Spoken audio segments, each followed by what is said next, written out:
Ang malamig na hangin mula sa aircon ng mamahaling kapihan ay tila isang hindi nakikitang pader na naghihiwalay sa mundo ni Richard mula sa nakakapasong init ng hapon sa labas.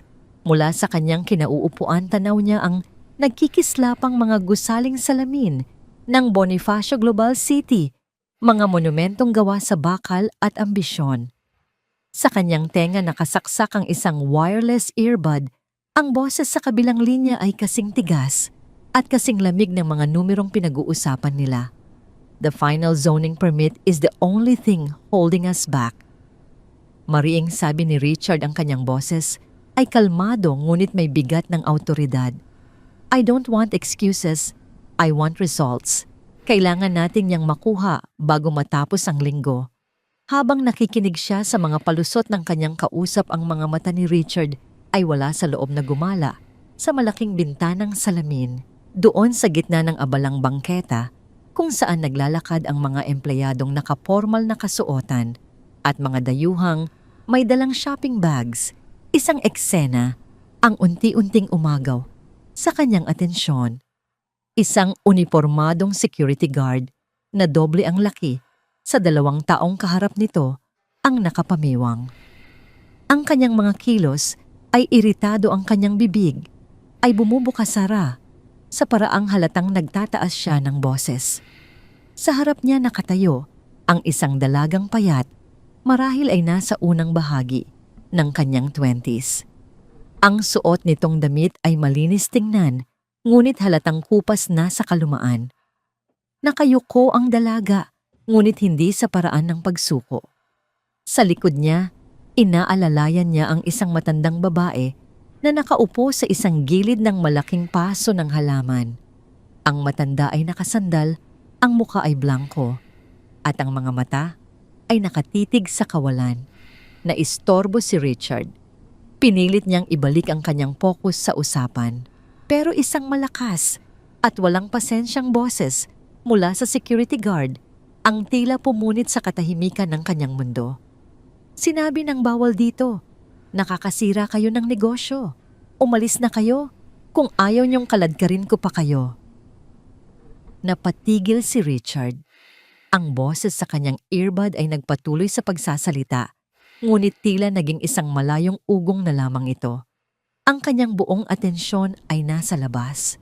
Nakita niya ang dalaga si Leah na marahang hinahaplos ang braso ng matanda bago muling humarap sa guard. Pasensya na po kuya. Ang tinig ng dalaga ay mahina, ngunit sa tindig nito ay may dignidad. Hihingi lang sana kami ng kaunting tubig. Masama po ang pakiramdam ng lola ko. Ang sagot ng guard ay isang marahas na pag-iling ng ulo. Ang kanyang pagkainis ay malinaw na nakaguhit sa kanyang mukha. Itinuro niya ang daan palayo. Sa sandaling iyon, ang mga mata ng dalaga ay napadako sa loob ng kapihan. Nagtama ang kanilang paningin din ni Richard. Sa mga matang iyon, nakita ni Richard ang pagod ng gutom, ngunit higit sa lahat, ang isang paninindigang hindi nababasag ng kahihiyan. Isang tingin na hindi humihingi ng limos, kundi ng pangunawa. At pagkatapos ang kanyang tingin ay napunta sa matandang babae. May kung anong pamilyar sa mukha nito. Ang hugis ng kanyang mga kilay, ang maliliit na gatla sa gilid ng kanyang mga labi. Isang kakatwang pakiramdam, isang alaalang hindi niya mahuli, ang biglang kumirot sa isang sulok ng kanyang isipan. I have to go. Call me back in an hour, sabi ni Richard sa kabilang linya, at tinapos ang tawag bago pa man makasagot ang kanyang kausap. Tinanggal niya ang kanyang earbud at inilagay sa mesa. Tumayo siya, inayos ang kanyang mamahaling Amerikana at lumabas ng kapihan. Ang pagbabago sa temperatura mula sa kontroladong lamig patungo sa maalinsangang hangin ng Maynila ay tila sampal sa kanyang mukha. Diretso siyang naglakad patungo sa guard. Hindi niya tinaasan ng boses. Isang malamig na titig lamang ang ibinigay niya. May problema ba rito? Tanong niya, ang kanyang tono ay sapat na para maramdaman ng guard ang bigat ng kanyang presensya. Agad na nagbago ang tindig ng guard. Mula sa pagiging mayabang ito ay naging magalang. Sir, pasensya na po. Itong mga tupo kasi dito pa namamalimos. Hindi pinansin ni Richard ang paliwanag. Ang kanyang mga mata ay nakatuon kay Leah. Anong kailangan nyo? Nagulat si Leah sa biglaang paglapit. Yumuko siya tila nahihiyang magsalita. Wala po sir. Aalis na rin po kami. Pasensya na po sa abala. Pero nakita ni Richard ang bahagyang panginginig ng mga kamay nito at ang pamumutla ng matandang babae na si Aling Puring. Ang mukha nito ay nanatiling blanko, ngunit ang kanyang paghinga ay tila mababaw. Sandali, sabi ni Richard. Pumasok siyang muli sa kapihan at paglabas niya ay may dala na siyang isang paper bag. Iniabot niya ito kay Leah. Nag-atubili ang dalaga. Nag-aalangan siyang tanggapin iyon. Kunin mo na, mahinang sabi ni Richard. Para sa inyo yan. May tubig din dyan sa loob. Sa wakas nanginginig ang mga kamay na kinuha ni Leah ang paper bag. Bumulong siya ng pasasalamat, ang kanyang mga mata ay nagpapakita ng halo-halong gulat at hiya. Kumuha siya ng isang piraso ng mainit-init pang pastry at maingat na inabot sa matanda. Dito nangyari ang hindi inaasahan. Habang kinukuha ni Aling Puring ang tinapay, ang dulo ng kanyang mga daliring nanunuyo at kulubot ay dumaplis sa kamay ni Richard. Isang tila kuryenteng gumapang sa kanyang braso. Hindi ito masakit, ngunit nakakagulat. Isang iglap ng isang damdaming matagal nang nakabaon, isang pamilyar na pakiramdam na hindi niya mapangalanan. Napatingin siya nang mas malapitan sa mukha ng matanda. Sa ilalim ng gusot-gusot na buhok na kulay abo at mga marka ng kahirapan, may isang bagay doon, isang anino ng isang taong tila matagal na niyang kilala. Napaatras si Richard ng isang hakbang, ang kanyang kompostura ay bahagyang nayanig. Bago pa siya makapagsalita, kumuha siya ng isang makapal na rolyo ng pera mula sa kanyang pitaka at walang salitang iniabot ito kay Leah. Libo-libo ang halaga niyon. Nanlaki ang mga mata ni Leah. Sir, hindi po. Sobra-sobra na po ito. Halos pabulong niyang sabi. Tanggapin niyo na. Mariing sabi ni Richard, tila gusto nang tapusin ang usapan at takasan ang kakatwang pakiramdam na bumabalot sa kanya. Humanap kayo ng maayos na matutuluyan ngayong gabi. At bago pa man makapagpasalamat muli si Leah, tumalikod na si Richard at mabilis na naglakad pabalik sa kapihan, iniwan ang dalawang babae na tulala sa gitna ng bangketa. Nang gabing iyon, sa kanyang malawak at tahimik na penthouse kung saan tanaw ang buong syudad, hindi mapakali si Richard. Ang mga dokumento ng negosyo na nakakalat sa kanyang mesa ay tila mga blankong papel. Ang mga numero sa screen ng kanyang laptop ay lumalabo. Tumayo siya sa harap ng bintanang mula sahig hanggang kisame at pinagmasdan ang dagat ng mga ilaw sa ibaba. Ang syudad na nagbigay sa kanya ng lahat, kayamanan, kapangyarihan, tagumpay. Ngunit sa gabing iyon, ang lahat ng iyon ay tila walang kabuluhan. Ang tanging malinaw sa kanyang isipan ay ang imahe ng isang matandang babae. Ang blangko nitong mga mata, ang pagdaplis ng kanyang mga daliri. Hindi ito awa, higit pa roon. Ito ay isang misteryong bumabagabag sa kanyang kaluluwa, isang alingaw-ngaw mula sa bangketa na sumunod sa kanya pauwi at hindi siya pinatahimik. Ang penthouse ni Richard ay isang santuwaryo ng modernong disenyo, malinis na mga linya kulay puti at abo at mga kasangkapang tila mga piraso ng sining. Ngunit sa gabing iyon, ang karaniwang katahimikan nito ay binasag ng isang malamig at mahinang tensyon. Si Vanessa, ang kanyang nobya, ay nakatayo malapit sa bintana. Hawak ang isang kopita ng mamahaling alak. Ang suot niyang seda na roba ay perpektong bumagay sa kintab ng marmol na sahig. Halos maghahating gabi na Richard. May ideya ka ba kung gaano nakakahiya ang ginawa mo? Ang kanyang boses ay hindi pa sigaw, ngunit may talim na kayang humiwa. Hinihintay ka ng mga siwa.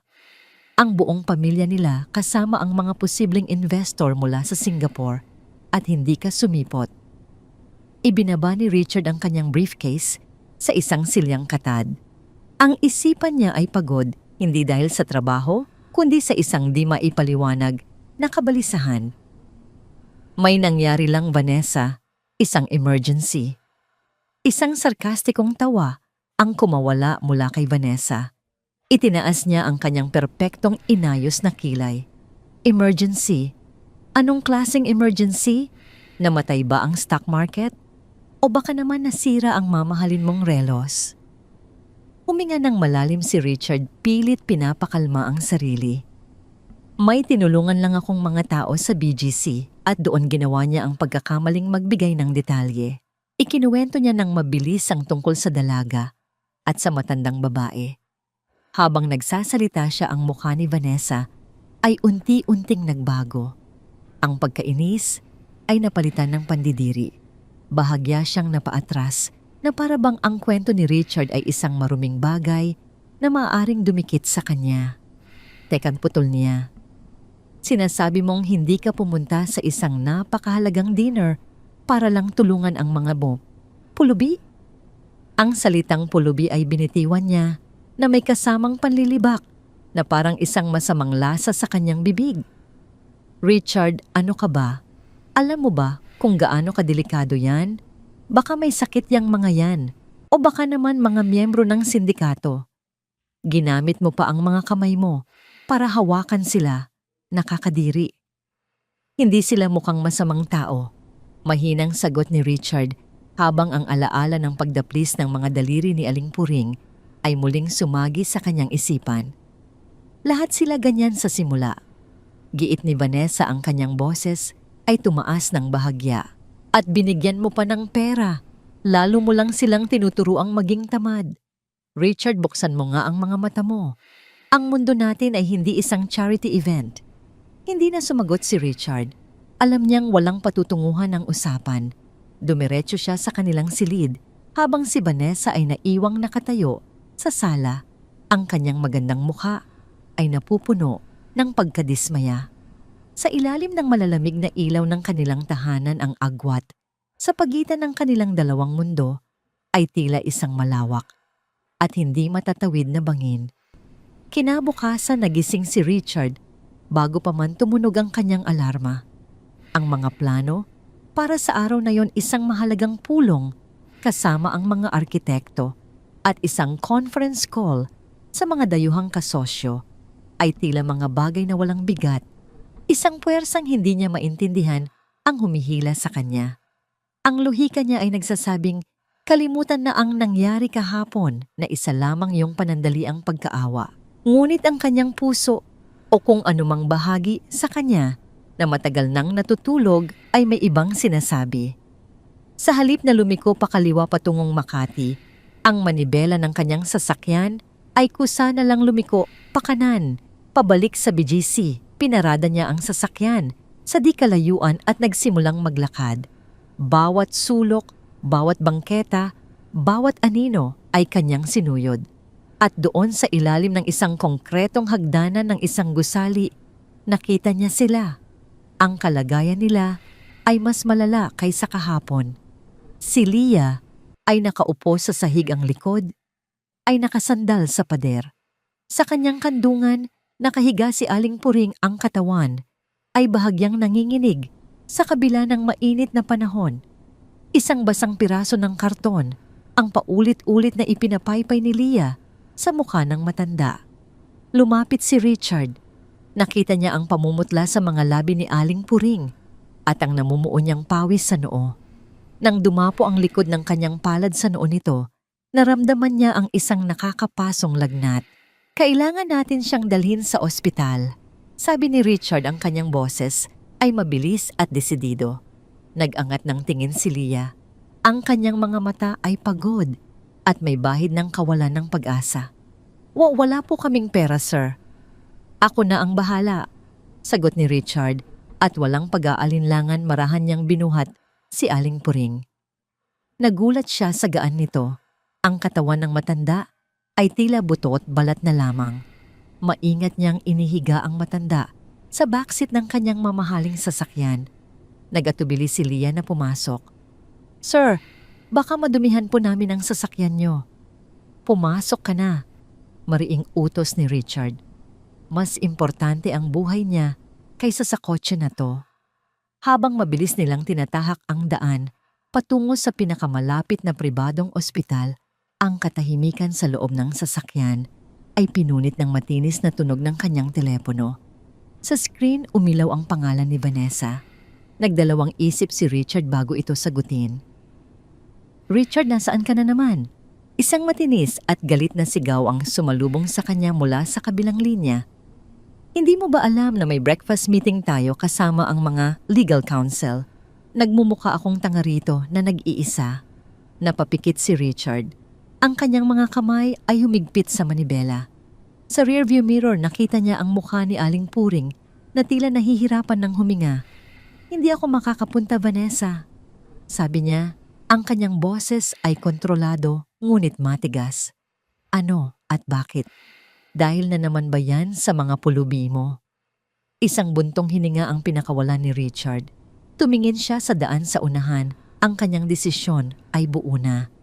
May mas importante akong ginagawa. At bago pa man makasagot si Vanessa, pinutol niya ang tawag. Isang katahimikan ang muling namayani. Ngunit sa pagkakataong ito ay katahimikang may bigat ng isang pasya. Pagdating nila sa ospital, ang mga nurse ay mabilis na kumilos. Agad na isinakay si Aling Puring sa isang stretcher at dinala sa emergency room. Naiwan sina Richard at Leah sa admissions area.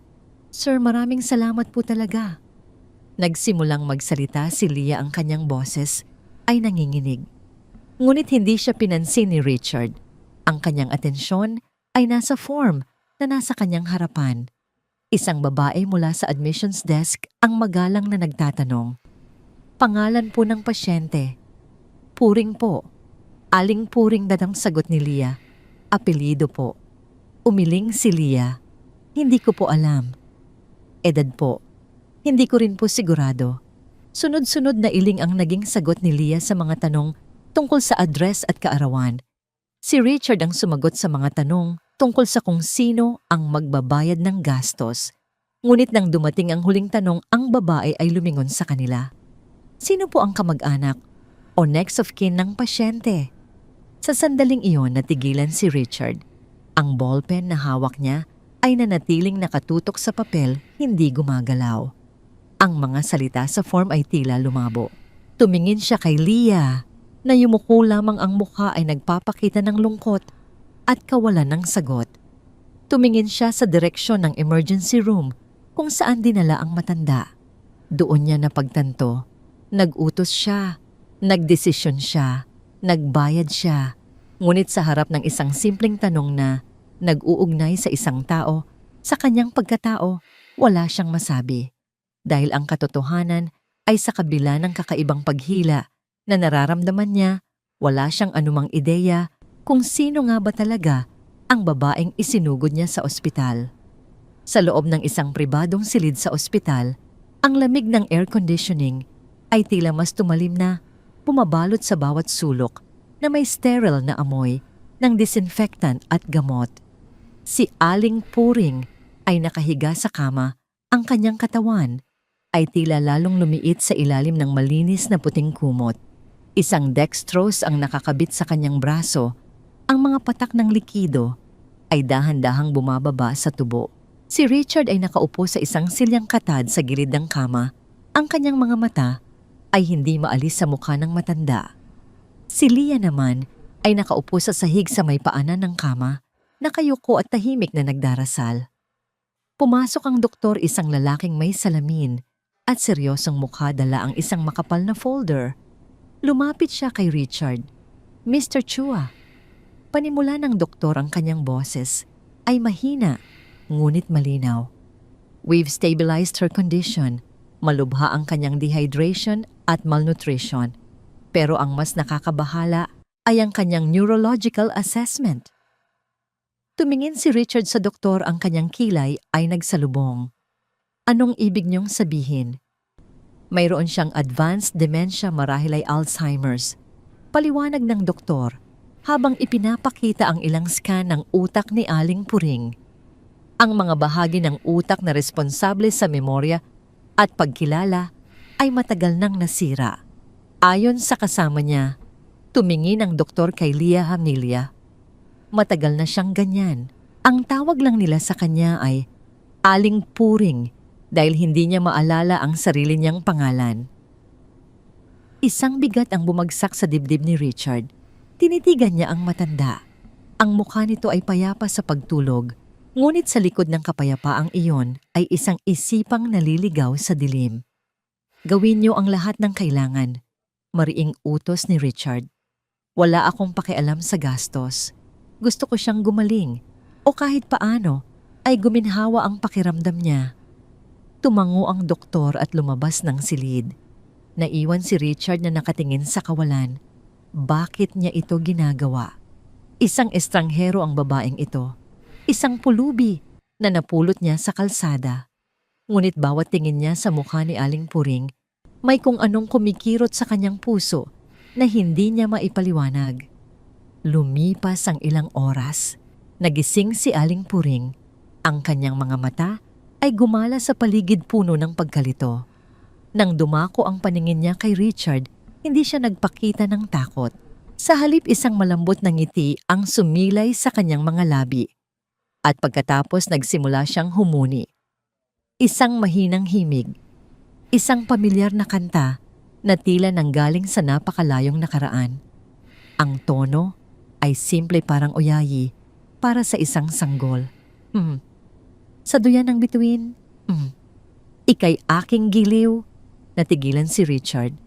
Ang kanyang puso ay biglang kumabog ng mabilis. Ang himig na iyon, narinig na niya iyon dati. Matagal na. Sa isang panaginip o sa isang ala-alang pilit niyang kinalimutan.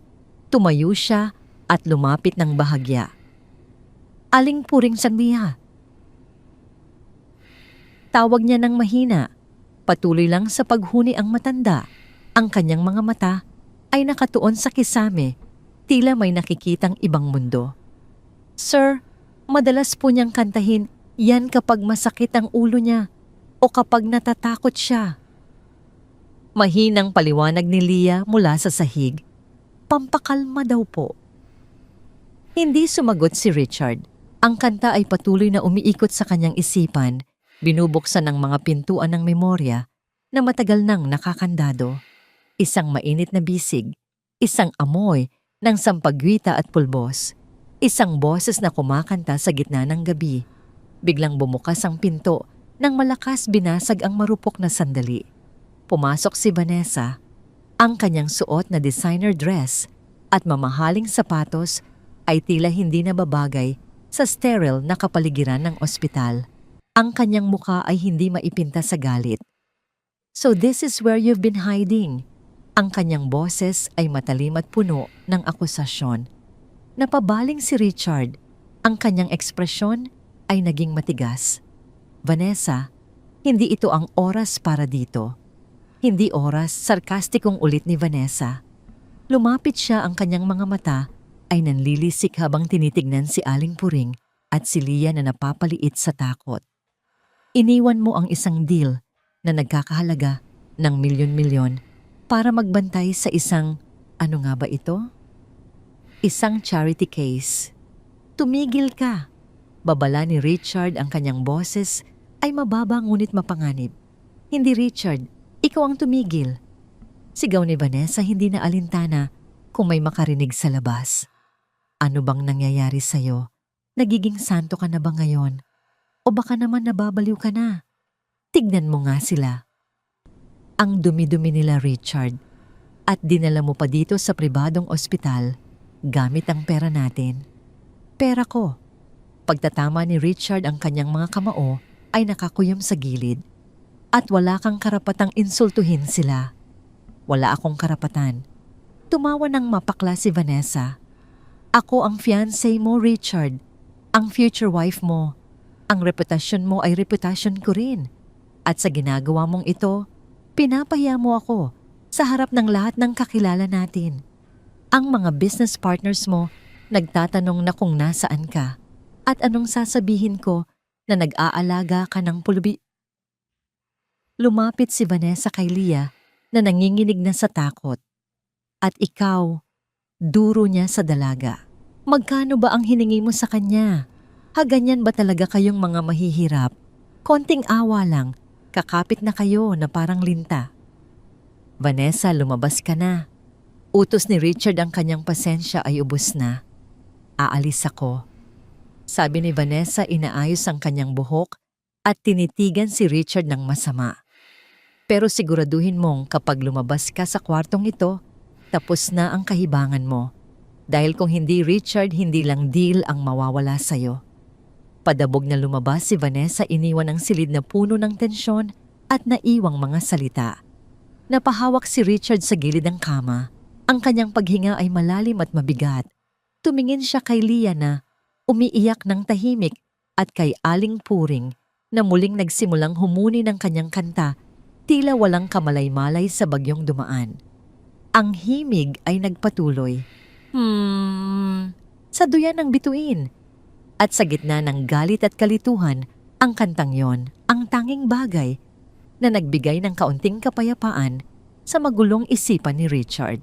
Ngunit kasabay nito, nagdala rin ito ng isang tanong na mas lalong nagpabigat sa kanyang dibdib.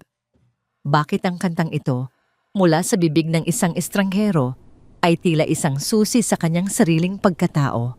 Ang ospital ay isang lugar ng mahinahong pagkilos at tahimik na pagpapagaling, ngunit sa silid ni Aling Puring ang hangin ay mabigat at puno ng tensyon na tila anumang oras ay sasabog.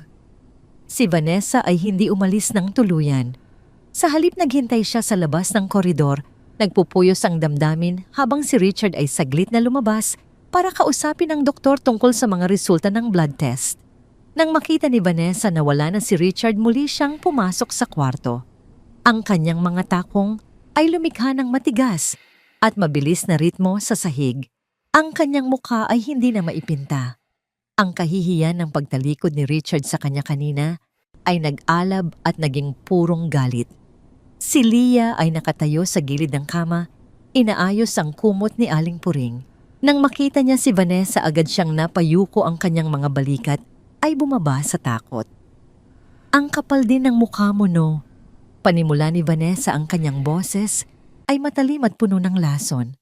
Lumapit siya kay Leah hanggang sa halos magdikit ang kanilang mga mukha. Akala mo ba hindi ko alam ang ginagawa mo? Ginagamit mo ang matandang yan para perahan si Richard. Ang galing mo umarte, ha? Paawa effect pa. Nanginginig ang mga labi ni Leah. Ma'am, hindi po totoo yan. Tinulungan lang po kami ni Sir Richard. Tumigil ka. Sigaw ni Vanessa, ang kanyang mga mata ay nanlilisik. Huwag mo akong daanin sa mga drama mo. Kilala ko ang mga katulad mo. Mga linta. Nakakita lang ng mayaman kakapit na agad. Siguro nga hindi mo man lang kamag-anak yang matandang yan. Diba ginagamit mo lang siya para makapasok sa buhay namin? Kumuha si Vanessa ng isang makapal na sobre mula sa kanyang mamahaling bag. Binuksan niya ito at inilabas ang isang tumpok ng pera, mga asul at lila na papel na nagkakahalaga ng libo-libo. Eto, yan ba ang gusto mo? At sa isang marahas na galaw, ibinato niya ang pera sa mukha ni Leah. Ang mga papel ay nagliparan sa ere, bago dahan-dahang bumagsak sa sahig sa paanan ng dalaga. Pulutin mo, at lumayas na kayo rito. Huwag na kayong magpapakita kay Richard. Nakatayo lang si Leah, ang mga luha ay umaagos sa kanyang pisngi. Hindi siya gumalaw para pulutin ang pera. Ang kanyang dignidad ay yurak-yurak na, ngunit may natitira pang hibla ng tapang sa kanya. Hindi po kami mukhang pera, ma'am. Bulong niya. Lalo lang itong ikinagalit ni Vanessa. Aba, matapang ka pa. Talagang sinusubukan mo ako, ha? Nakita ni Vanessa ang isang pitzel ng tubig sa mesa sa gilid ng kama. Sa tindi ng kanyang galit, hindi na siya nag-isip. Dinampot niya ang pitzel at buong lakas na ibinuhos ang laman nito kay Leah. Ang malamig na tubig ay bumuhos sa muka at damit ng dalaga. Basang-basa siya mula ulo hanggang paa. Napasinghap si Leah sa gulat at lamig ang kanyang buhok ay dumikit sa kanyang muka at ang kanyang damit ay bumakat sa kanyang payat na katawan. Umalis ka na. Ngayon din. Sigaw ni Vanessa, ang kanyang dibdib ay mabilis na tumataas baba sa galit. Sa sandaling iyon, bumukas ang pinto. Pumasok si Richard. Ang kanyang mga mata ay nanlaki sa nakitang eksena. Ang nagkalat na pera sa sahig, ang basang-basa at nanginginig na si Leah. At si Vanessa na hawak pa rin ng pitsel, ang muka ay puno ng puot. Isang nakakatakot na katahimikan ang bumalot sa kwarto. Dahan-dahang binitawan ni Vanessa ang pitsel sa mesa. Tumingin siya kay Richard, sinusubukang ibalik ang kanyang kompostura, ngunit huli na. Richard, nauutal na, sabi ni Vanessa. Tinuturuan ko lang siya ng leksyon. Masyado na silang abusado. Hindi sumagot si Richard. Ang kanyang muka ay naging kasing tigas ng bato. Ang kanyang mga mata ay nagdilim sa paraang hindi pa nakikita ni Vanessa kailanman. Lumapit siya kay Leah. Hinubad niya ang kanyang mamahaling Amerikana at dahan-dahang ipinatong sa mga balikat ng dalaga. Tiningnan niya si Leah na umiiyak ng tahimik, nanginginig sa lamig at kahihiyan. Pagkatapos lumingon siya kay Vanessa. Ang kanyang boses ay mababa, ngunit bawat salita ay may bigat ng isang hatol. Lumabas ka. Richard, makinig ka muna. Sabi ko, lumabas ka. Ang sigaw ni Richard ay umalingaw-ngaw sa buong kwarto, puno ng awtoridad at galit. Huwag na huwag mong tatapakan ang kwartong ito habang nandito sila. At huwag na huwag mong muling sasaktan ang mga taong ito. Napaurong si Vanessa. Sa unang pagkakataon, nakaramdam siya ng takot kay Richard. Nakita niya sa mga mata ng nobyo na hindi ito simpleng away magkasintahan. May nasirang bagay sa pagitan nila, isang bagay na hindi na maibabalik. Sige Richard, sabi ni Vanessa, pilit pinapatatag ang boses habang inaayos ang kanyang bag. Piliin mo sila. Pero tandaan mo, kapag natauhan ka na at naisip mong isa itong malaking pagkakamali, huwag kang babalik sa akin. Tumalikod si Vanessa at nagmamadaling lumabas. Ang tunog ng kanyang mga takong ay mabilis na nawala sa pasilyo. Naiwan si Richard sa gitna ng kwarto. Ang kanyang dibdib ay sumisikip sa galit at awa. Tumingin siya sa sahig kung saan nagkalat ang pera, simbolo ng lahat ng bagay na pinahahalagahan ni Vanessa. At lahat ng bagay na biglang naging walang kwenta sa paningin niya ngayon. Lumapit siya kay Aling Puring na nagising dahil sa ingay. Ang matanda ay nakatingin sa kanya, ang mga mata ay puno ng takot at kalituhan. Wala na siya. Mahinang sabi ni Richard, hinahawakan ang kamay ng matanda. Ligtas na kayo. Ngunit sa loob-loob niya, alam ni Richard na ang bagyo ay hindi pa tapos. Sa katunayan, nagsisimula pa lang ito. At sa gitna ng unos na ito, kailangan niyang hanapin ang katotohanan. Sino ba talaga ang mga taong ito?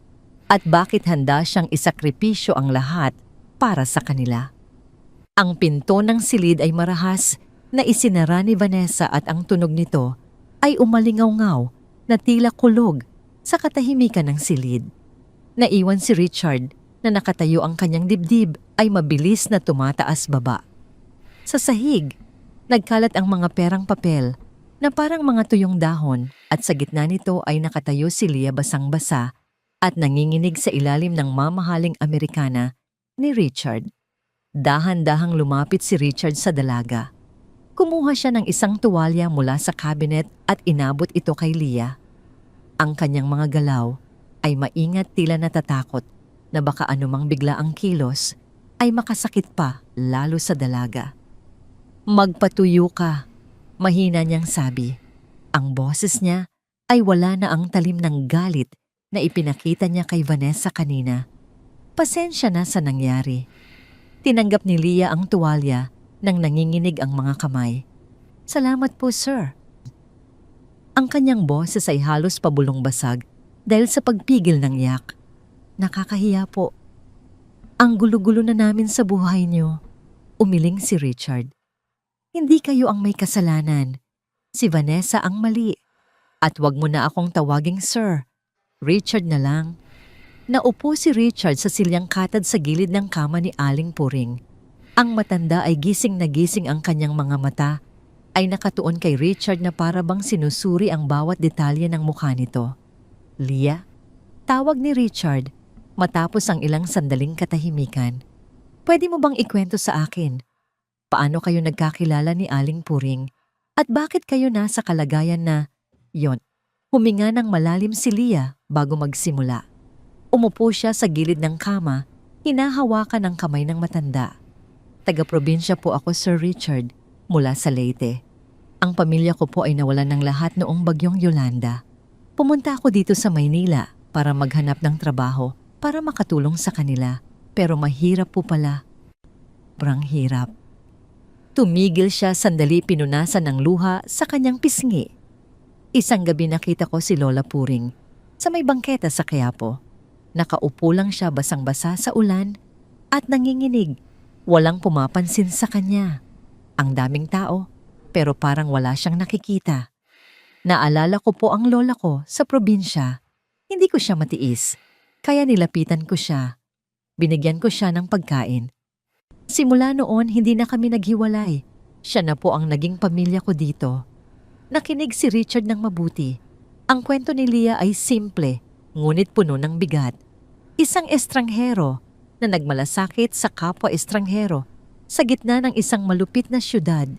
Ito ay isang uri ng kabutihan na matagal nang nawala sa mundo ni Richard, ang mundo ng mga kontrata, tubo at pagpapanggap. At yung peklat niya, tanong ni Richard, itinuturo ang pulso ni Aling Puring kung saan may maliit at puting marka na hugis gasuklay. Tiningnan ni Lia ang peklat. "Hindi ko po alam kung saan galing yan. Minsan po kapag hinahawakan niya yan, umiiyak siya. Parang may naalala siyang masakit. Sa sandaling iyon, bumukas ang pinto at pumasok ang doktor. May dala itong isang folder na mas makapal kaysa sa dati. Ang mukha nito ay seryoso, ngunit may halong pagkamangha. 'Mr. Chua," bati ng doktor. "May nahanap kami sa database ng mga missing persons. Matagal na itong kaso, higit sa 1 dekada na ang nakalipas. Pero ang description, tumutugma." Inabot ng doktor ang folder kay Richard. Binuksan ito ni Richard ng dahan-dahan. Sa loob ay isang lumang missing person poster. Ang papel ay nanilaw na sa kalumaan. Ang litrato ay black and white, medyo malabo, ngunit ang mga tampok ng mukha ay hindi maikakaila. Ang parehong mataas na noo, ang parehong hugis ng mata, at sa ilalim ng litrato, nakasulat ang pangalan Rosario de la Cruz. "Rosario?" Bulong ni Richard. Ang pangalan ay lumabas sa kanyang bibig na parang isang dasal. Binasa niya ang mga detalye. Nawala 13 taon na ang nakakaraan. Huling nakita sa Quiapo Church. May peklat sa kaliwang pulso, hugis gasuklay. Napatingin si Richard sa pulso ni Aling Puring. Ang peklat ay nandoon eksakto sa deskripsyon. "Rosario ang pangalan ng nanay ko." Sabi ni Richard, ang kanyang boses ay garalgal. "Nawala siya noong nagsisimula pa lang ako sa negosyo. Hinanap ko siya. Diyos ko, hinanap ko siya sa lahat ng sulok ng Maynila. Pero wala." Tumingin siya kay Aling Puring, kay Rosario. Ang matanda ay nakatingin din sa kanya at sa isang iglap, tila nagliwanag ang mga mata nito. Isang kislap ng pagkilala ang dumaan mabilis, ngunit totoo. "Junjun." Ang salitang iyon ay mahina, halos hindi marinig. Ngunit para kay Richard, ito ay kasing lakas ng isang pagsabog. "Junjun." Ulit ng matanda, ang kanyang boses ay nanginginig. Napaluha si Richard. Junjun, ang palayaw niya noong bata pa siya. Walang ibang tumatawag sa kanya niyon, kundi ang kanyang ina. Ang pangalang iyon ay namatay kasama ng pagkawala ng kanyang ina. At ngayon, narito ito, binubuhay muli ng isang matandang babae na akala niya ay tuluyan nang nawala sa kanya. "Inay," sagot ni Richard, lumuhod sa gilid ng kama at hinawakan ang kamay ng matanda. "Inay ako to, si Junjun." Ngumiti si Rosario, isang nangiti na puno ng pagmamahal at pangungulila. "Ang laki mo na. Ang gwapo mo na. Sa sandaling iyon ang lahat ng yaman tagumpay at kapangyarihan ni Richard ay nawala ng saysay. Ang tanging mahalaga ay ang init ng kamay ng kanyang ina sa kanyang pisngi at ang katotohanang pagkatapos ng 13 taon ng paghahanap at pangungulila ang kanyang ina ay nagbalik na. Si Leah na nakasaksi sa lahat ay tahimik na umiyak sa isang sulok. Ito ay isang milagro, isang himala na nasaksihan niya sa gitna ng isang ordinaryong araw sa ospital. At sa kauna-unahang pagkakataon, naramdaman niya na hindi lang si Richard at Rosario ang nagtagpo, kundi pati na rin siya. Natagpuan niya ang isang pamilyang hindi niya inaasahan. Ang mundo sa loob ng kanyang mamahaling sasakyan ay tahimik, ngunit ang isipan ni Richard ay isang maingay na bagyo. Mabilis niyang pinapatakbo ang sasakyan sa EDSA. Walang tiyak na direksyon, basta't malayo sa ospital, malayo sa mga mata ni Leah at ng babaeng maaaring maging ina niya.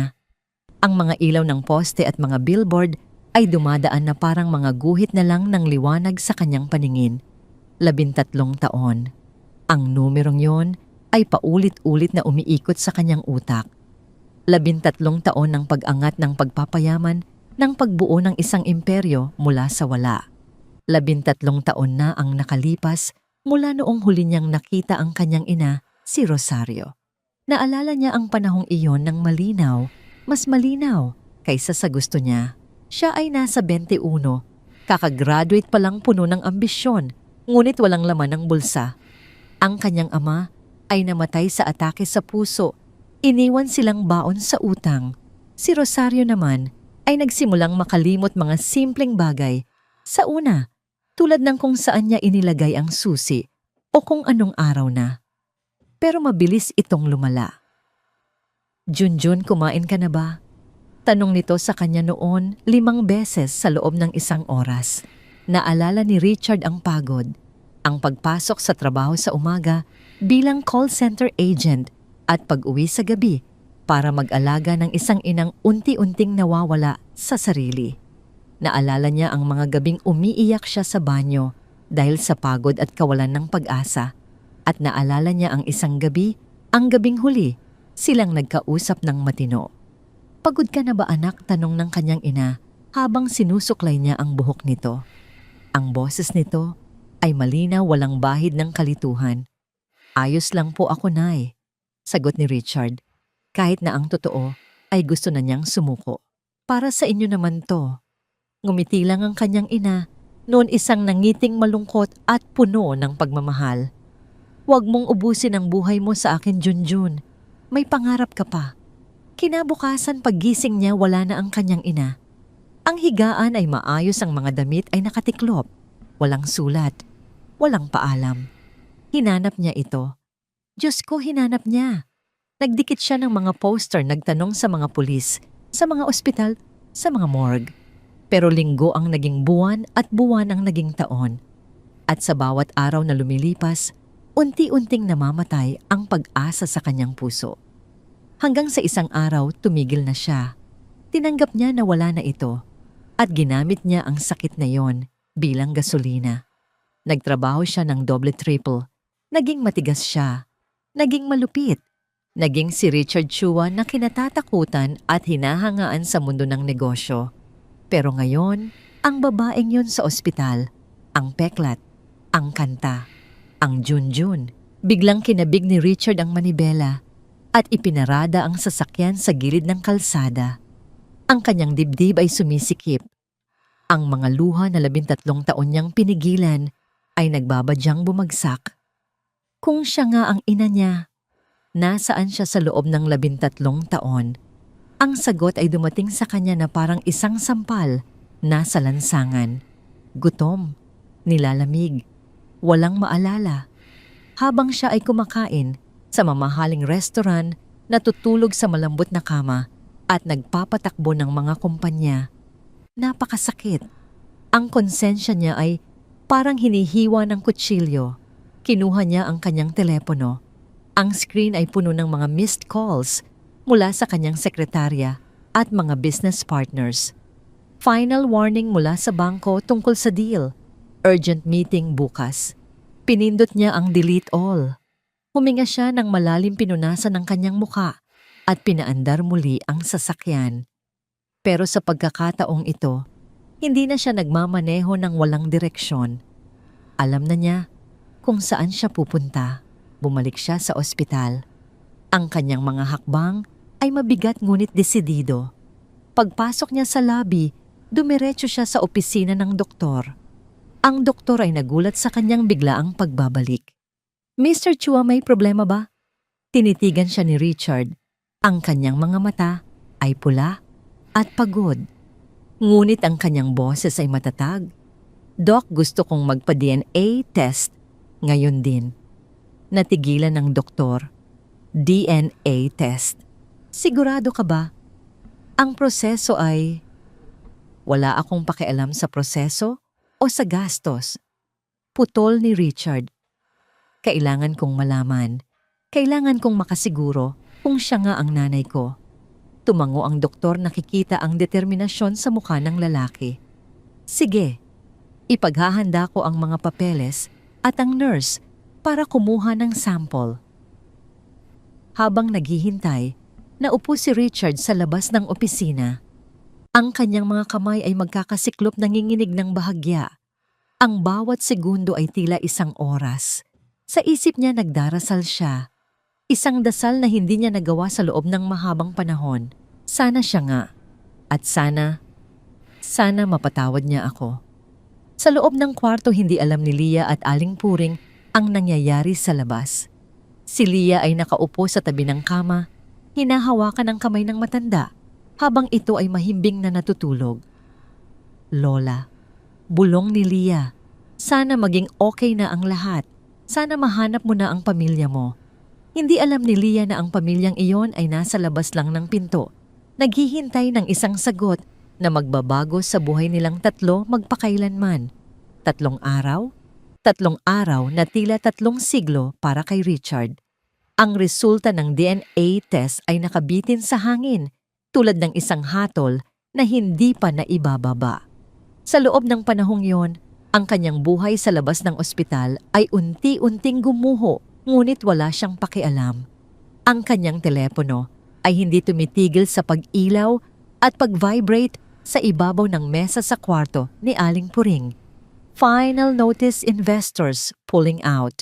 Board meeting, mandatory attendance or resignation.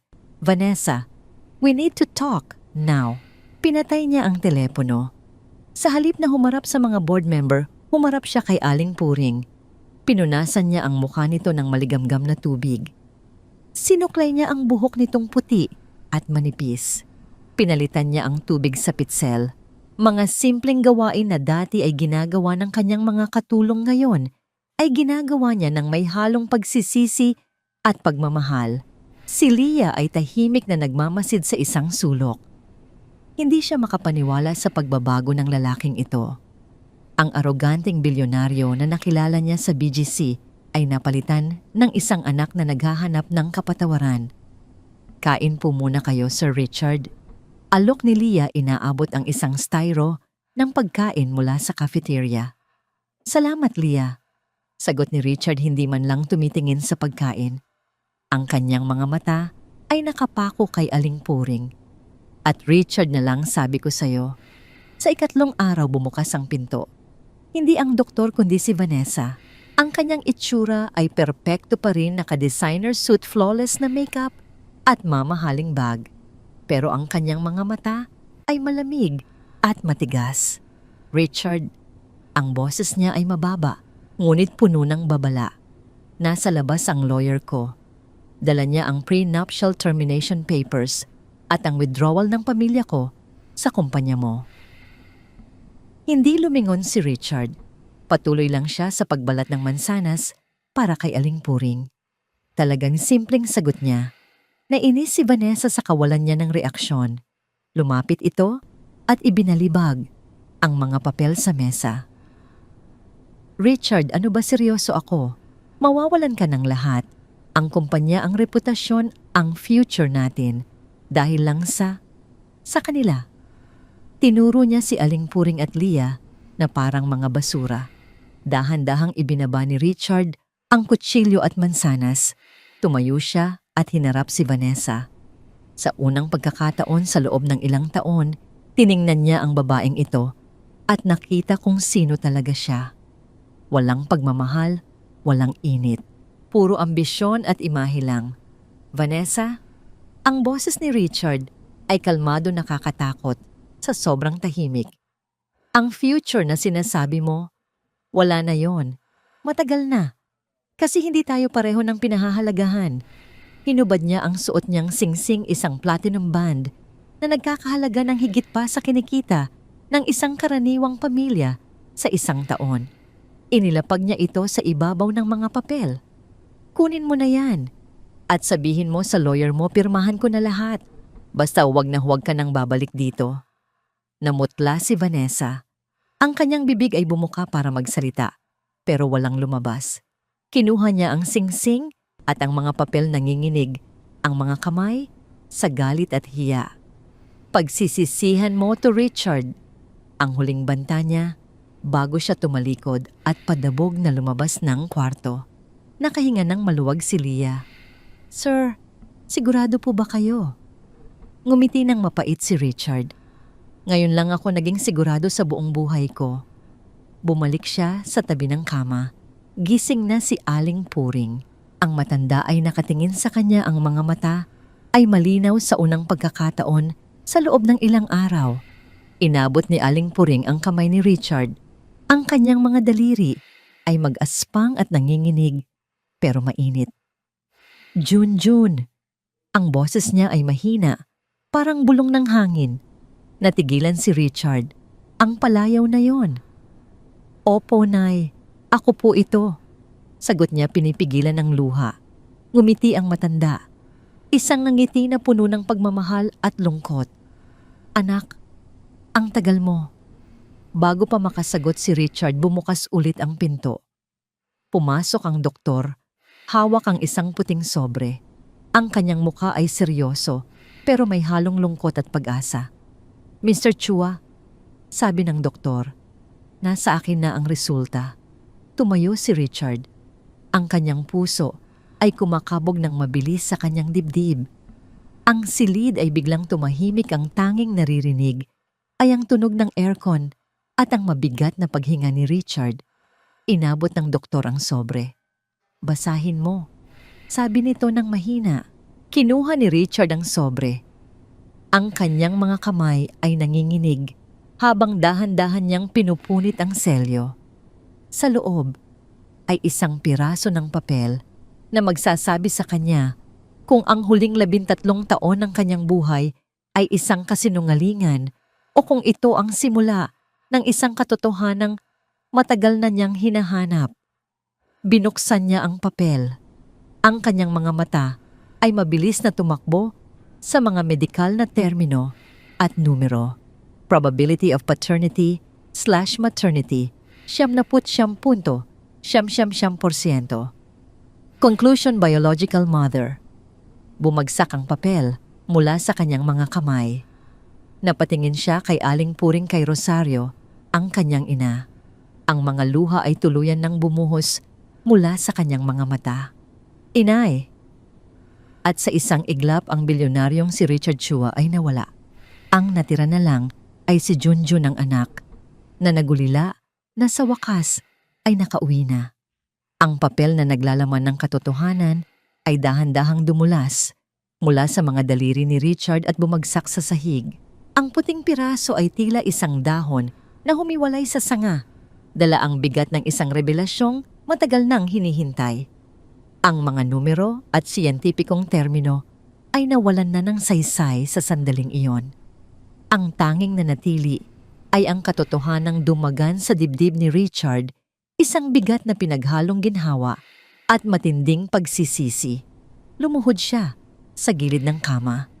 Ang kanyang mga tuhod ay bumigay, hindi dahil sa hina, kundi dahil sa tindi ng emosyon na hindi na niya kayang pigilan. Hinawakan niya ang kamay ni Aling Puring, o mas tamang tawagin ngayong Rosario. Ang mga palad nito ay nanginginig. at puno ng kulubot mga markang iniwan ng panahon at hirap. Ito ang parehong mga kamay na nag-aruga sa kanya noong bata pa siya, ang mga kamay na nagluto ng paborito niyang adobo at ang mga kamay na humaplos sa kanyang noo tuwing siya ay nilalagnat. Tinawag niya ang kanyang ina sa basag na tinig. Sinabi niya ang pangalang Marco, ang pangalang tanging ang kanyang ina lamang ang gumagamit. Ang mga luha ay nagsimulang umagos sa kanyang pisngi nang walang tigil habang humihingi siya ng tawad sa mahabang panahon ng pagkakawalay. Tumingin sa kanya si Rosario. Ang mga mata nito na kanina ay puno ng kalituhan ay biglang luminaw. Tila ba ang fog na bumabalot sa isipan ng matanda ay pansamantalang hinawi ng isang himala.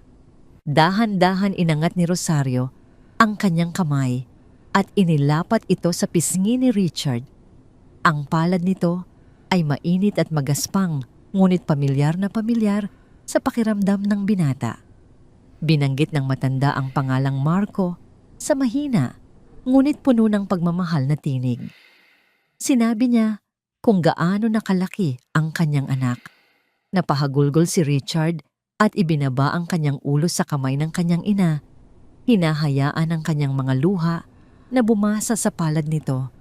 Ang bawat hikbi ay tila nagpapalaya sa isang piraso ng sakit na matagal niyang kinimkim sa loob ng 13 taon.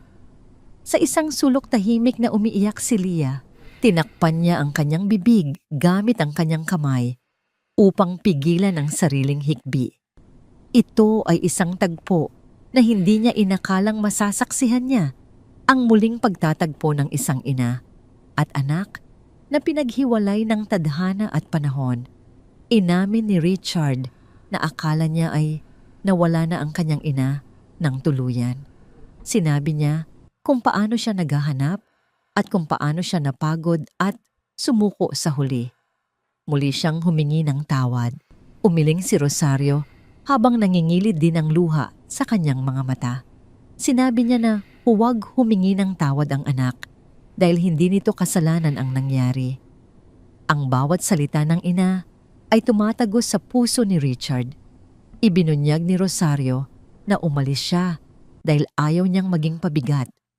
Ayaw niyang makita ang kanyang anak na nahihirapan. Natigilan si Richard at iniangat ang kanyang ulo upang titigan ng ina. Hindi siya makapaniwala sa narinig. Tumango si Rosario at ipinaliwanag na narinig niya ang anak noon na umiiyak sa banyo dahil sa pagod at kawalan ng pera. Naalala ni Richard ang gabing iyon, ang gabing muntik na siyang sumuko sa buhay. Akala niya ay walang nakarinig sa kanya noon, ngunit gising pala ang kanyang ina. Ipinagtapat ni Rosario na lumayas siya upang makapag-umpisa muli ang anak para hindi na siya maging tinik sa lalamunan nito. Ang revelasyon ay tumama kay Richard na parang isang malakas na suntok sa sikmura.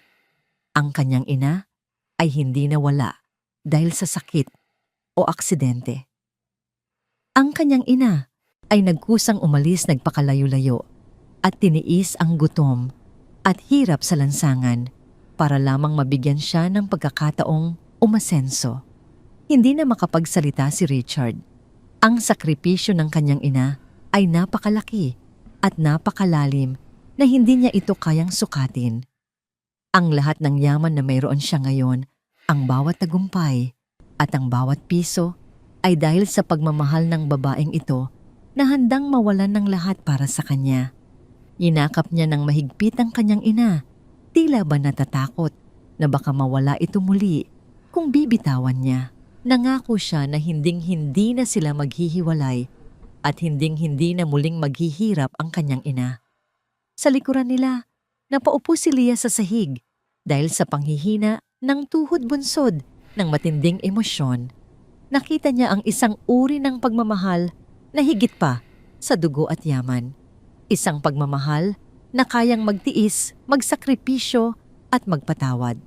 Sa sandaling iyon, naramdaman ni Leah na siya ay naging saksi sa isang bagay na sagrado, ang muling pagbubuo ng isang pamilya mula sa mga piraso ng nakaraan. Ang katahimikan sa loob ng kwarto ay puno ng bigat ng emosyon.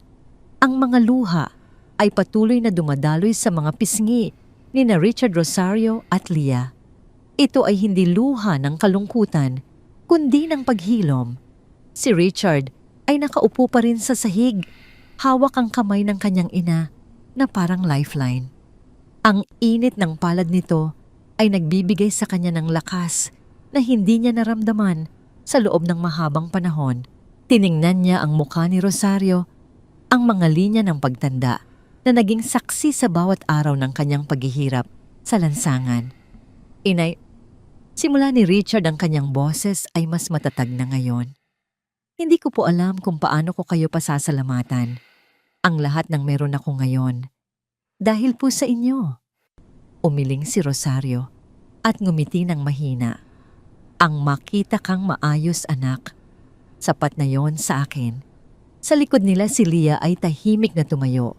Pinunasan niya ang kanyang mga luha at inayos ang kanyang damit. Naramdaman niya na ito ay isang pribadong sandali para sa mag-ina at pakiramdam niya ay labis na siya sa eksena. Dahan-dahan siyang humakbang patungo sa pinto, nagbabalak na lumabas ng tahimik. Ngunit bago pa man niya mahawakan ang seradura, nagsalita si Richard. Leah, sandali. Tumigil si Leah at lumingon. Nakita niya si Richard na nakatingin sa kanya, ang mga mata nito ay puno ng sinseridad.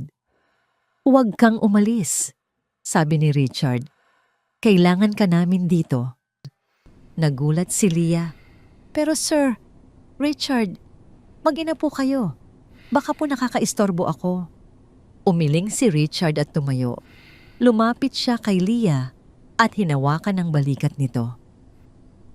Leah, kung hindi dahil sa'yo, hindi ko na makikita ang nanay ko. Kung hindi dahil sa pag-aalaga mo sa kanya noong wala ako, baka wala na siya ngayon. Tumingin si Richard kay Rosario na tumango at ngumiti kay Leah. Oo nga, iha. Ikaw ang naging anghel ko nung mga panahong wala akong maalala. Ikaw ang naging pamilya ko. Napaluha muli si Leah.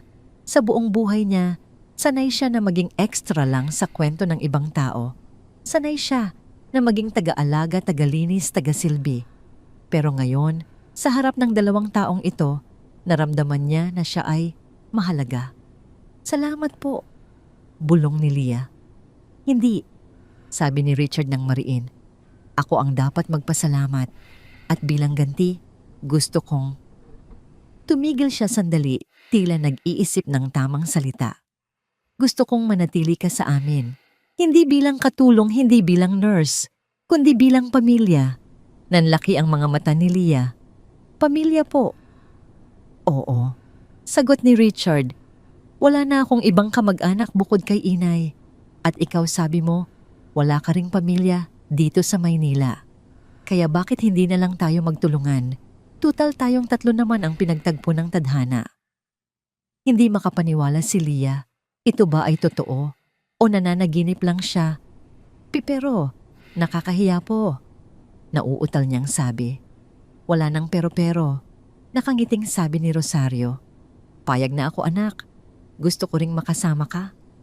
Sa sandaling iyon, naramdaman ni Leah ang isang uri ng init na bumalot sa kanyang puso.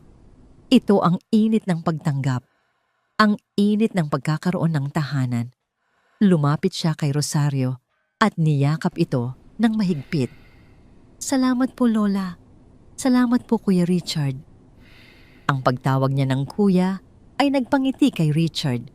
Sa wakas, hindi na siya nag-iisa sa tuktok ng kanyang tagumpay. Mayroon na siyang ina na nagmamahal sa kanya nang walang kondisyon at mayroon na siyang kapatid na handang dumamay sa kanya. Ang gabing iyon sa ospital ay naging simula ng isang bagong kabanata. Hindi na ito tungkol sa sakit, sa pagkawala o sa pagsisisi. Ito ay tungkol sa paghilom sa pag-asa at sa pagbuo ng isang pamilyang hindi idinikta ng dugo, kundi ng pagmamahal at sakripisyo. Habang nakatingin si Richard sa dalawang babaeng mahalaga sa kanya, alam niya na ang kanyang tunay na kayamanan ay hindi nasa bangko o sa mga gusali. Ito ay nasa kwartong ito sa piling ng mga taong nagturo sa kanya kung ano ang tunay na kahulugan ng buhay. Ang hapon ay kumukulay ng ginto at kahel sa kalangitan ng Maynila. Ilang linggo na ang lumipas mula nang lumabas sila sa ospital at ang buhay ni Richard ay sumailalim sa isang pagbabagong hindi niya kailanman inakala. Ang kanyang penthouse na dati ay isang malamig na museo ng mamahaling kasangkapan at katahimikan ay napuno na ngayon ng init at buhay. Bumukas ang malaking pintuan at pumasok si Richard inaalalayan ng kanyang ina, si Rosario. Ang matanda ay naglalakad na ng tuwid ang kanyang pisngi, ay may kulay na ng kalusugan at ang kanyang mga mata ay nagniningning sa saya at pagkamangha. Sa likuran nila ay si Leah na medyo nahihiya pa ring tumapak sa makintab na sahig na marmol. Dito na tayo titira, inay. Malambing na sabi ni Richard habang iginigiya ang ina sa malambot na sofa sa sala. Nilibot ni Rosario ang kanyang paningin. Hinaplos niya ang telang pelus ng upuan. Napakalaki naman nito, anak. Parang palasyo. Sigurado ka bang bagay ako dito? Tumawa ng mahina si Richard at umupo sa tabi ng ina, hawak ang mga kamay nito. Kahit buong mundo, inay, ibibigay ko sa inyo. Ito ang tahanan nyo ngayon. Wala nang gutom, wala nang lamig. Pagkatapos masigurong komportable ang ina, lumingon si Richard kay Leah na nakatayo sa may gilid yakap ang sarili na tila hindi sigurado kung saan lulugar. Leah, tawag ni Richard. Halika rito. Lumapit si Leah ng dahan-dahan. Po, Kuya Richard. Inabutan siya ni Richard ng isang makapal na brown envelope. Kunot noong tinanggap ito ni Leah at dahan-dahang binuksan. Sa loob ay mga papeles, isang titulo ng lupa sa Leyte na nakapangalan sa kanyang mga magulang at isang dokumento ng enrollment sa isa sa pinakamagandang unibersidad sa Maynila. Nanlaki ang mga mata ni Leah. Ang kanyang mga kamay ay nagsimulang manginig habang binabasa ang mga nilalaman. Binili ko pabalik ang lupa ng pamilya mo na nasanla noon. Paliwanag ni Richard sa seryosong tono. At iyang isa naman yan ang scholarship mo. Sagot ko ang pag-aaral mo hanggang sa makatapos ka, pati na rin ang allowance mo at ng pamilya mo sa probinsya.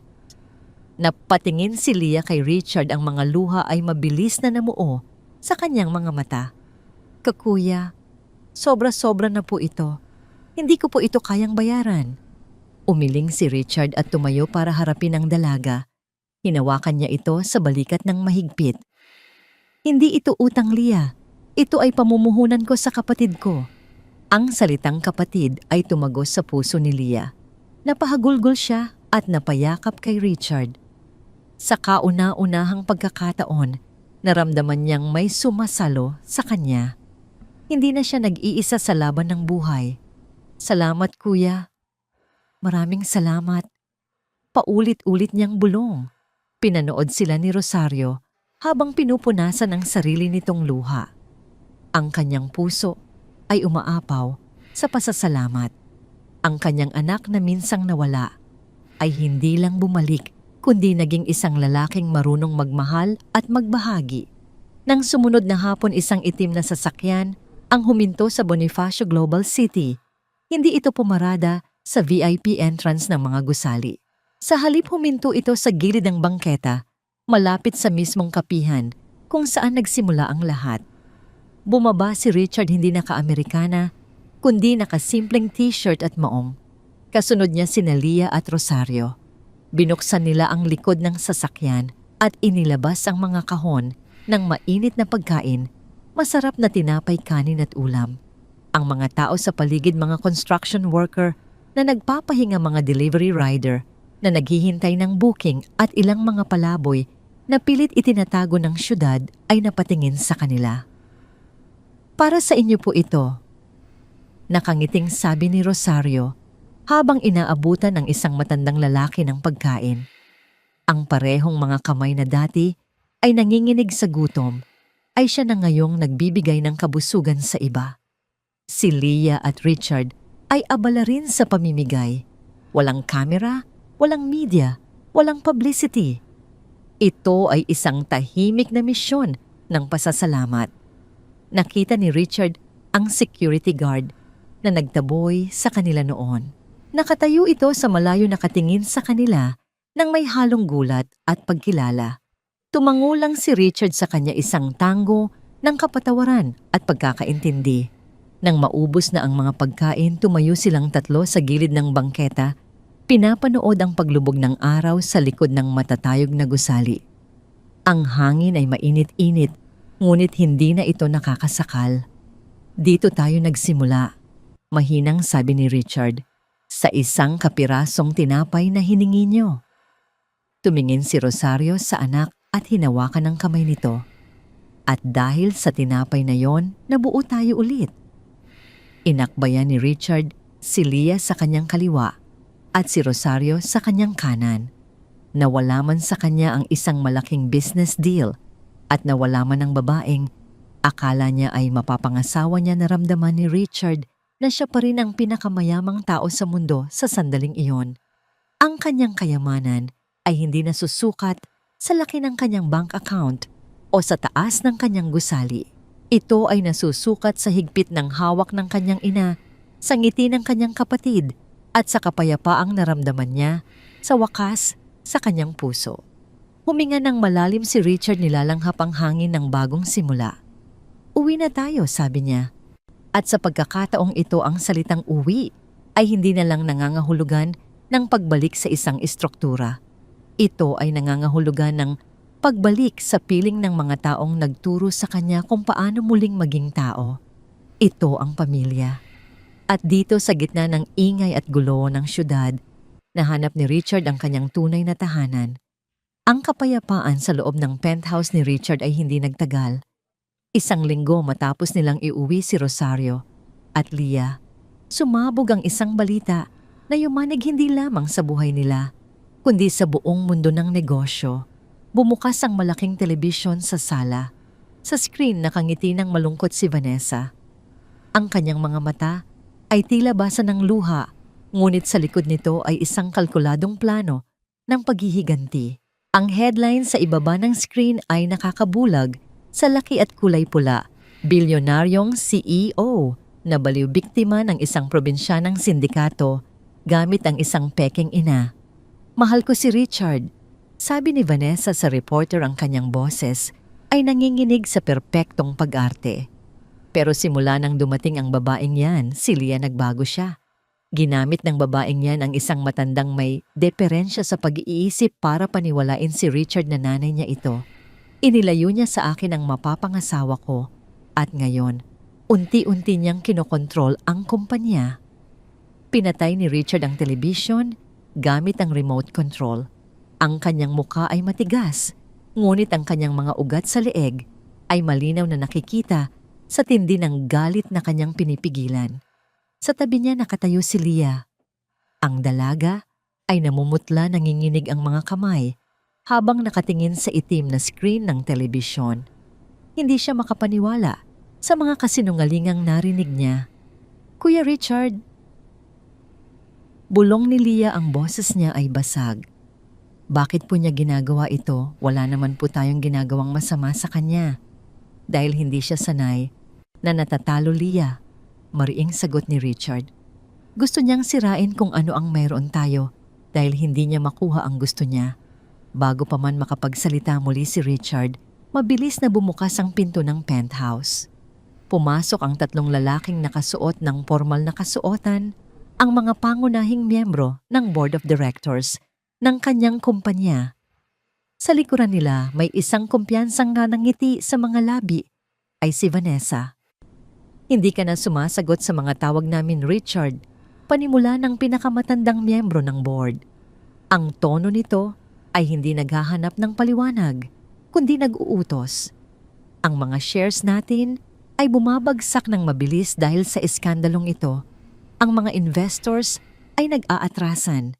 Tumayo si Richard at hinarap sila. Ang kanyang tindig ay nagpapakita ng awtoridad na hindi basta-basta matitinag. Wala akong pakialam sa shares. Ang balitang iyan ay isang malaking kasinungalingan na ginawa ng babaeng nasa likod niyo. Tumawa ng mahina si Vanessa. Humakbang siya palapit, ang kanyang tingin ay puno ng panlilibak habang nagpapalipat-lipat kina Richard at Leah. Kasinungalingan Richard, gumising ka nga. Nakikita ng buong mundo kung gaano kakabilis na paikot ng isang probinsyana. Tignan mo siya. Wala siya nang alam kundi ang manghingi. Akmang lalapit si Richard kay Vanessa, ngunit pumagitna ang isang board member. Narito kami para sa isang solusyon, Richard, hindi para makipagtalo. Sabi nito ng matigas. May dalawang pagpipilian ka. Una, magpapatawag tayo ng press conference bukas ng umaga. Sasabihin mo na nagkamali ka, na ang matandang ito ay hindi mo ina, at ipapasok natin siya sa isang sikat at malayo na mental institution para sa kanyang ikabubuti. Itinuro nito si Leah, at ang babaeng ito ay papauwiin mo sa probinsya niya nang walang ingay. Bibigyan natin siya ng pera para tumahimik. Nagdilim ang paningin ni Richard. Ang bawat salitang lumalabas sa bibig ng mga lalaking ito ay tila lason sa kanyang pandinig. At kung hindi ako pumayag, tanong ni Richard, ang kanyang boses ay mapanganib na mababa. Ngumiti ng nakakaloko si Vanessa. Kung hindi ka pumayag, iboboto ka palabas ng board bukas bilang CEO. I-freeze ang lahat ng personal assets mo dahil sa patuloy na investigasyon ng sindikato. Mawawalan ka ng lahat, Richard. Lahat-lahat. Tumingin ang mga board members kay Richard, naghihintay ng kanyang pagsuko. Ngunit sa halip na matakot, tinitigan sila ni Richard nang walang kurap. Lumabas na kayo sa pamamahay ko. Mahinang utos ni Richard. Bago ko pa ipatawag ang mga gwardya, para kalad ka rin kayo palabas. Wala nang sinabi ang mga lalaki. Umiling sila sa pagkadismaya at tumalikod. Si Vanessa ay nag-iwan ng isang huling mapanghamong tingin bago tuluyang lumabas at isinara ang pinto. Nang makalabas ang mga ito, na paupo si Leah sa sahig. Ang kanyang mga balikat ay yumugyog sa pag-iyak. Kuya, tama na po. Umiiyak niyang sabi. Babalik na lang po ako sa Leyte. Ayaw ko pong masira ang buhay ninyo nang dahil sa akin. Ang importante na hanap niyo na ang nanay ninyo. Hayaan niyo na po akong umalis. Mabilis na lumuhod si Richard sa harap ni Leah at hinawakan ang mga balikat nito. Hindi, Leah, walang aalis. Kapatid kita at pamilya tayo. Hindi ako natatakot na mawalan ng pera. Kung ano ang kaya nilang kunin, kaya kong kitain ulit. Pero kayo ni Inay, hindi ko na kayo bibitawan.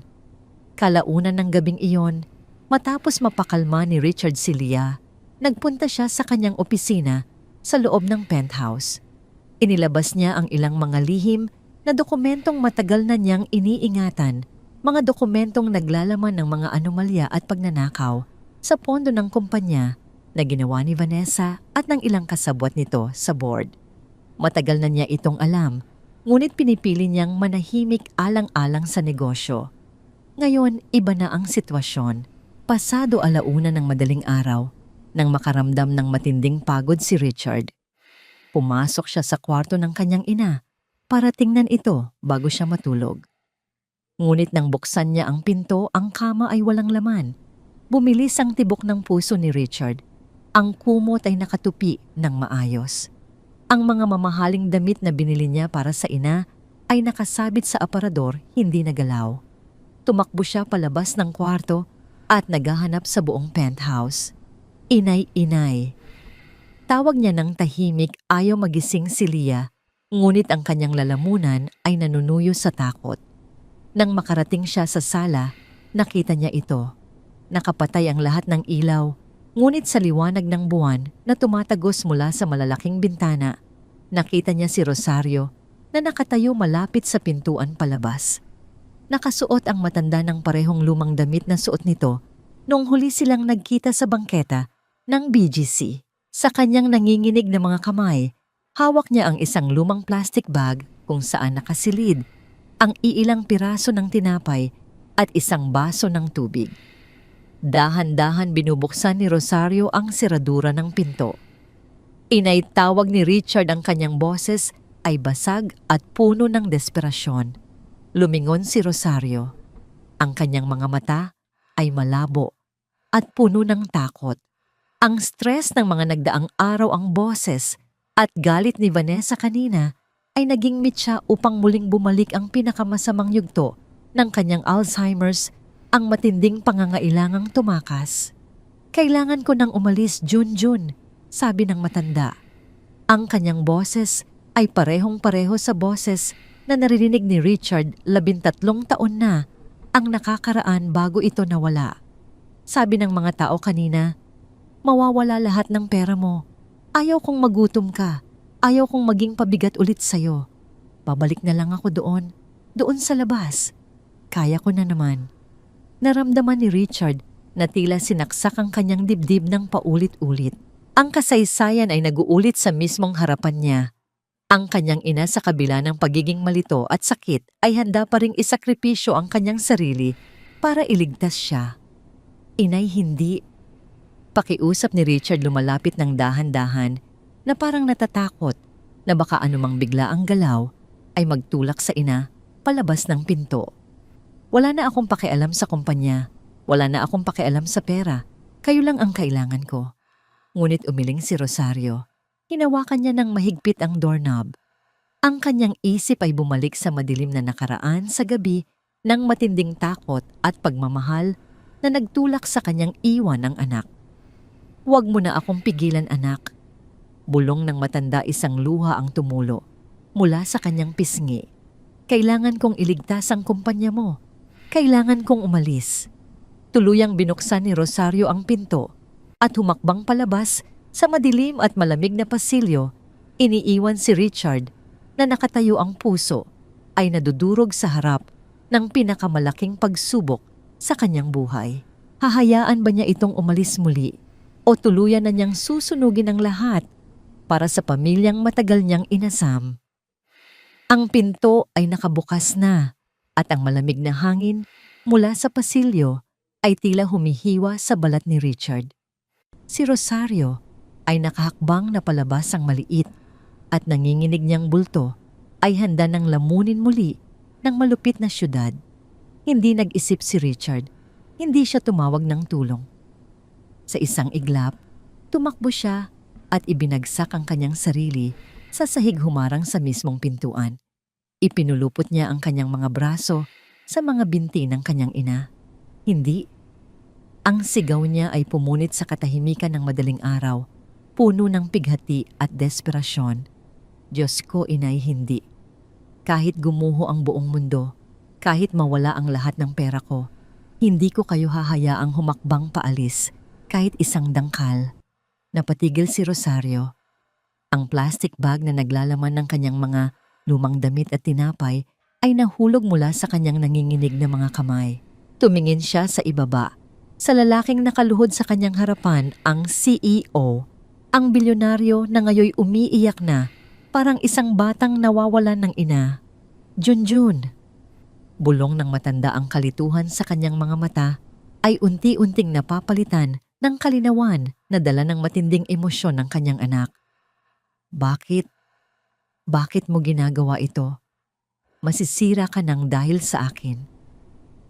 Kayo ang nag-iisang dahilan kung bakit ako buo, inay. Sagot ni Richard, ang kanyang mukha ay basang-basa ng luha. Wala akong pakialam sa kumpanya. Wala akong pakialam sa sasakyan o sa bahay na ito. Kung aalis kayo ngayon, papatayin niyo na rin ako. Sa likuran nila, nakatayo si Leah na gising dahil sa sigaw ni Richard. Mabilis siyang lumapit at niyakap ang matanda mula sa likod. Lola, huwag po kayong umalis. Paano na po ako? Pamilya po tayo, di ba? Pamilya po. Ang mga salitang iyon ay tila naging susi na nagbukas, tahuling kandado sa isipan ni Rosario. Bumigay ang kanyang mga tuhod at napaupo siya sa sahig kasama ni Richard at Leah. Niyakap niya silang dalawa ng mahigpit. Doon sa may pintuan ng isang mamahaling penthouse, 3 taong pinagtagpo ng tadhana ang umiyak nang sabay-sabay nagpapatibay sa isang pangakong hindi na kailanman mababasag. Inalalayan ni Richard ang kanyang ina pabalik sa kama. Nang makita niyang mahimbing na itong nakatulog, Tumayo siya. Ang mga luha at desperasyon kanina ay naglaho na. Sa lugar nito ay umusbong ang isang malamig at matalim na determinasyon. Tumingin siya kay Leah. "Leah," sabi niya, ang kanyang boses ay kalmado, ngunit may dalang bigat ng paparating na bagyo. "Bihisan mo si inay ng maayos bukas ng umaga. Sasama kayo sa akin." Kinabukasan ng grand ballroom ng isa sa mga pinakamalaking hotel sa BGC ay puno ng mga camera reporter at mga miyembro ng alta lipunan. Sa harap nakaupo ang board of directors at sa gitna nila kumpiyansang nakangiti si Vanessa. Inaasahan nilang lahat ang pampublikong paghingi ng tawad ni Richard, ang pagtalikod nito sa pekeng ina at ang pagpapatapon kay Leah. Bumukas ang malaking pintuan sa likuran ng bulwagan. Ang ingay ng mga reporter ay agad na namatay. Pumasok si Richard. Ang kanyang tindig ay hindi nagpapakita ng pagkatalo, kundi ng isang taong nagising mula sa mahabang pagkakahimbing. Nakasuot siya ng isang simpleng itim na suit, walang kurbata, walang pagpapanggap.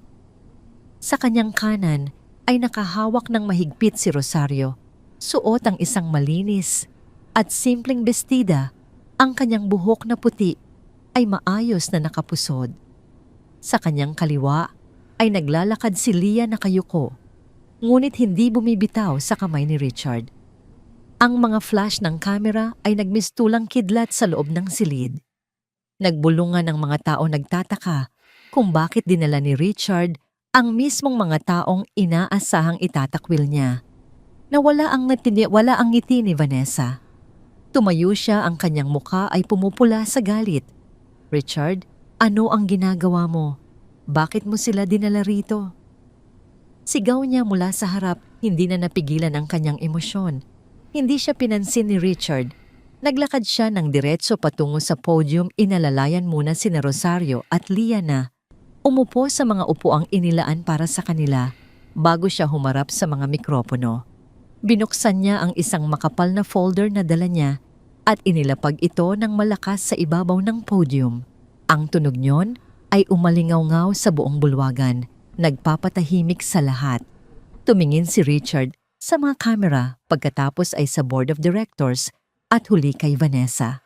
Ang kanyang mga mata ay walang mababakas na takot o panghihinayang. "Isang magandang umaga sa inyong lahat." Simula ni Richard, ang kanyang boses ay malinaw at buo. "Narito ako, ngayon hindi para humingi ng tawad. Narito ako para tapusin ang lahat ng kasinungalingan." Nagkagulo ang mga reporter. Tumayo ang pinakamatandang miyembro ng board. "Richard, binalaan na kita. Tumahimik kayo." Maring utos ni Richard, tila isang hari na nagpapatahimik sa kanyang mga nasasakupan. "At pakinggan niyo ako." Humarap siya muli sa mga tao. "Ang babaeng nasa likod ko ay hindi isang pekeng ina. Siya si Rosario Chua, ang babaeng nagluwal sa akin, nagpalaki sa akin, at nagsakripisyo ng kanyang katinuan at kaligtasan para lang magkaroon ako ng magandang buhay. At ang babaeng katabi niya ay si Leah, ang babaeng nag-alaga sa ina ko sa mga panahong abala ako sa pagpaparami ng yaman ko." Isang malaking ilusyon ang kumpanyang ito. Sigaw ni Vanessa, pilit sinisira ang kredibilidad ni Richard. "Sinisira mo ang lahat nang dahil lang sa dalawang basurang yan." Tumingin si Richard kay Vanessa. Dahan-dahan kinuha niya ang folder sa podium at iwinasiwas ito sa hangin bago tuluyang ibinagsak sa mesa ng board of directors sa ibaba ng entablado. Ang mga dokumento ay nagkalat. "Kung gusto mong pag-usapan ang pagsira, Vanessa," malamig na sabi ni Richard, "pag-usapan natin yan. Ang mga dokumentong yan ay patunay ng 15% kickback na kinukuha mo at ng ilang miyembro ng board mula sa huling 3 malalaking kontrata ng kumpanya. Pag-usapan natin ang mga dummy accounts ninyo sa labas ng bansa." Namutla si Vanessa. Ang mga miyembro ng board na kanina ay nag-uutos ngayon ay biglang nanlamig, nagkakatinginan ng may takot. Nagsimulang kumuha ng litrato ang mga reporter sa mga nagkalat na papel. Hindi ko ipagpapalit ang pamilya ko para sa isang kumpanyang pinapatakbo ng mga kawatan. Nagpatuloy si Richard, ang kanyang boses ay lumalakas sa bawat salita. Ang isang lalaking hindi kayang ipagtanggol ang kanyang ina at kapatid sa harap ng mundo ay walang karapatang mamuno sa kahit ano. Huminga siya ng malalim, inikot ang tingin sa buong bulwagan. Kaya ngayong araw na ito, idinedeklara ko ang aking pagbibitiw bilang CEO. Ibinenta ko na rin ang lahat ng aking personal na shares sa kumpanyang ito at ang lahat ng pondo ay idiniretso ko sa pagpapatayo ng isang bagong pundasyon para sa mga palaboy at may sakit sa pangalan ng aking ina. Isang nakakabinging katahimikan ang bumalot sa bulwagan. Walang nakapaghanda sa ganitong uri ng pasabog. Tinanggal ni Richard ang kanyang mamahaling relos at inilapag din ito sa ibabaw ng podium. Iyon na yan, Vanessa. Kung pera at kapangyarihan ang gusto mo, kunin mo dahil wala na akong pakialam. Bumaba si Richard mula sa entablado. Pinuntahan niya si Rosario at hinalikan ito sa noo bago hinawakan ang kamay nito at ang kamay ni Leah. Tumalikod sila sa mga kamera sa kumpanya at sa lahat ng kasinungalingan. Sa likuran nila, sumabog ang kaguluhan. Nagsimulang sumigaw si Vanessa, sinusubukang pigilan ng mga reporter na lumapit sa mga nagkalat na dokumento. Samantala, ang mga security personnel na kausap na ng mga pulis ay nagsimula ng pumasok sa bulwagan, naghahanap kina Vanessa at sa mga miyembro ng board. Hindi na lumingon si Richard. Ilang buwan ang lumipas. Ang balita tungkol sa pagbagsak ni Vanessa at ng kanyang mga kasabwat ay naging laman ng mga pahayagan habang ang kumpanya ni Richard ay tuluyang nagbago ng pamunuan. Ngunit malayo sa ingay ng syudad, sa isang maliit ngunit maaliwalas na bahay sa isang tahimik na probinsya sa labas ng Maynila, may isang simpleng buhay na umuusbong. Nakaupo si Richard sa isang maliit na upuang kahoy sa beranda. Wala siyang suot na mamahaling damit. Nakapambahay lamang siya, ang kanyang mukha ay payapa at may kulay malayo sa pagod na CEO ng nakaraan. Mula sa kusina naamoy niya ang pamilyar na bango ng adobo. Lumabas si Leah, may daladalang tray ng sariwang prutas at nakangiti. Kuya Richard, kakain na po. Nakaluto na po si Lola Puring. Sumunod na lumabas si Rosario, hawak ang isang mangkok ng ulam. Ang kanyang mukha ay hindi na blangko. Puno na ito ng buhay at ngiti. Ang kanyang memorya ay minsan pa ring lumalabo, ngunit hindi na siya natatakot. Alam niyang ligtas siya. Lumapit si Richard at tinulungan ang kanyang ina. Umupo sila sa isang simpleng lamesa, nagtatawanan sa isang simpleng biro ni Leah tungkol sa mga manok sa kanilang likod bahay. Ang tunay na pamana ay hindi kailanman naging tungkol sa kung gaano kalaki ang iyong bank account o kung ilang gusali ang nakapangalan sa iyo. Ang tunay na pamana ay ang kakayahang isakripisyo ang lahat para sa mga taong mahal mo at ang katapangan na tanggapin sila anuman ang kanilang nakaraan o kalagayan. Tumingin si Richard sa kanyang ina at sa kanyang kapatid na hindi sa dugo kundi sa puso. Habang kumakain sila ng kanilang simpleng hapunan, nalaman ni Richard na ang kanyang 13 taon ng paghahanap ay natapos na. Wala nang pagtakas, wala nang kasinungalingan. Nandito na siya. Umuwi na siya.